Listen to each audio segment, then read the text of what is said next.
हे मित्रांनो, तुम्हाला नमस्कार. ओम श्री गणेश देवताय नमः. ओम श्री कुळ देवताय नमः.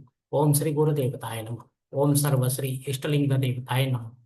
शिवशानात मित्रांनो, मी कडप्पा परत एकदा आपल्या समोर हजर आहे. माझ्या धर्मकरम चॅनलमध्ये आपले सहर्ष स्वागत करीत आहे. मित्रांनो, पंचांगाचे आता आपल्या समोर सादर करीत आहे. मित्रांनो, आज सोमवार दिनांक 30 मार्च 2026, शालिवान शके 1948 संवत्सर पराभव आयन उत्तर ऋतू वसंत मास चैत्र पक्ष शुक्ल तिथे मित्रांनो आजची द्वादशी तिथी आहे.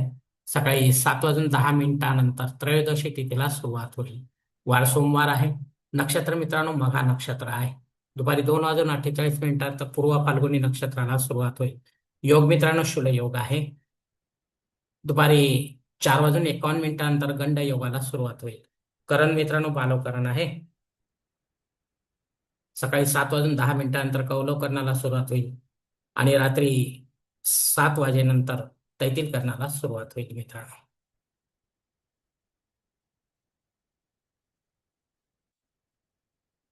मित्रांनो, प्रमुख ग्रहांची राशी स्थिती पहाटे 5:30 वाजता अशी असणार आहे. सूर्य मीन राशीत असेल, चंद्र सिंह राशीत, गुरु मिथुन राशीत, तर शनिदेव मीन राशीत असणार आहे. मित्रांनो, सध्या चंद्र राशीनुसार कुंभ, मीन व मेष या 3 राशींना साडेसाती सुरू आहे. या राशींच्या जातकांना साडेसातीचा त्रास होत असेल तर त्यांनी कृपया आपल्या जवळच्या ज्योतिषाकडे जावे आणि आपल्या जन्मकुंडलीमधील शनिदेवतेची पोझिशन तपासून पाहावी. ती जर अशुभ स्थितीत असेल तर आपल्याला शनिदेवतेची धार्मिक सेवा करावी लागणार आहे. अन्यथा धार्मिक सेवा करण्याची शनिदेवतेची गरज राहणार नाही. मित्रांनो, मुंबई भागातील सूर्योदय असते याप्रमाणे सूर्योदय सकाळी 6:36 असेल तर सूर्यास्त सायंकाळी 6:51 असणार आहे. मित्रांनो, गोचर ग्रहांची सद्यस्थिती सुद्धा जाणून घेऊया. असंगत ग्रहांमध्ये मंगळ ग्रह हा 10 नोव्हेंबर 2025 पासून तर शनी ग्रह हा 12 मार्च 2026 पासून अस्तंगत झालेले आहेत.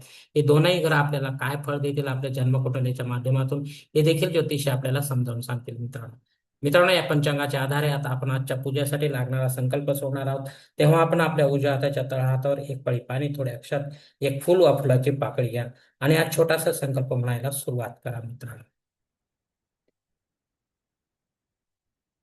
हरोम शिव शिव शंभूरात प्रवर्तमानसद्य ब्रह्मणो द्वितीय परार्धे श्वेतवराह कल्पे वैवस्वत मन्वंतरे कलियुगे प्रथम पादे जम्बूद्वीपे भरतवर्षे भरतखंडे मेरू दक्षिण दिग्भागे महाराष्ट्र देश व्यावहारिक चांद्रमान शालिवान शके 1948 प्रभावधी षष्टी संवत्सरांमध्ये पराभव नाम संवत्सरे उत्तरायणे वसंत ऋतू चैत्र मासे शुक्ल पक्षे इंदू वासरे मघा नक्षत्रे शूल योगे पालव करणे द्वादशी शुभतिथो वीर गोत्रात उत्पन्न में कडप्पा मोह पात्र दुरित क्षय द्वारसी पार्वती पती परमेश्वर प्रित्यर्थ विधिवत नित्य देवपूजा एवं इष्टलिंग पूजा करिष्ये. मित्रांनो, याच ठिकाणी हा संकल्प संपलेला आहे. तेव्हा आपण आपल्या उजव्या हाताच्या तळहातून संकल्पाचे पाणी समोरच्या निर्मलाच्या तामणात सोडून द्या. मित्रांनो या संकल्पाची वेळ मर्यादा सकाळी 7:10 आहे. या वेळेनंतरही आपल्याला संकल्प सोडायचा असेल कुठल्याही धार्मिक विधीच्या संपन्नतेसाठी तर कृपा करून आपण वरील बदललेल्या पंचांगाचा आधार घ्यायचा, नवीन संकल्प तयार करायचा आणि त्या संकल्पात आपण करत असलेल्या धार्मिक विधीचा उल्लेख अवश्य करायचा. तेव्हाच आपली धार्मिक सेवा संबंधित देवतांपर्यंत पोहोचेल आणि त्यांचे आशीर्वाद आपल्यापर्यंत पोहोचतील. आपले जीवन अधिक सुखमय बनेल. मित्रांनो आता पंचांगातील इतर काही महत्वाची जी माहिती ती आता आपण पाहणार आहोत. पंचांग शुद्धी नाही मित्रांनो, दिनविशेष मध्ये सोम प्रदोष आहे. यासाठी माझा स्वतंत्र छोटासा व्हिडिओ असणार आहे, तो आपण पाहू शकता. मित्रांनो यामध्ये पूजा साठी विधी आणि नियम दिलेले आहेत. त्या नियमात राहून आपल्याला हा प्रदोष व्रत महादेवाच्या चरणी अर्पण करायचं आहे. मित्रांनो, अनंग व्रत आहे. हे जर आपण रेग्युलर करत असाल, आपल्या कुळाचार असेल तरच आपण हे करावे. भगवान विष्णूला दवना व्हायचा आहे. मित्रांनो, आतापर्यंत आपण ज्या काही देवतांना दवना वाहत आलो त्याप्रमाणे, पण हा आपल्या कुटुंबाची चाल रीत परंपरा हवी. मित्रांनो, नव्याने काही सुरुवात करू नका. दुपारी 2:48 तर घबाड योग आहे. या घबाड योगाचे परिणाम चांगले असतात, शुभ असतात. मित्रांनो, आपल्याला फायदा दुप्पट तिप्पट मिळू शकतो. आपण जे काही काम कराल त्याचे आपण मित्रांनो याची प्रचिती आपण घ्यावी. त्रयोदशी श्राद्ध कर्म आहे.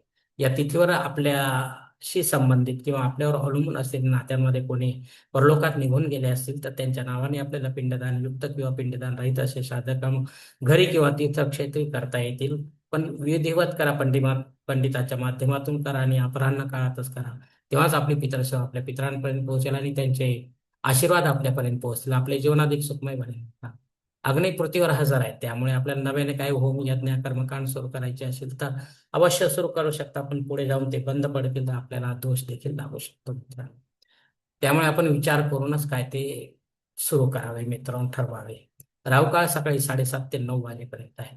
या 1.5 तासाच्या काळामध्ये राहू अत्यंत प्रभावी असल्यामुळे शक्यतो रेग्युलर कामे आहेत तीच आपण करावीत.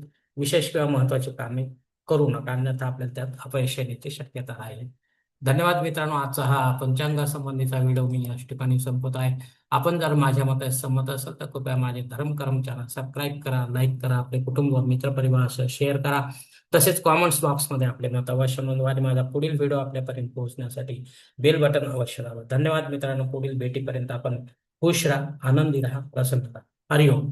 शिवशंभो महाराज.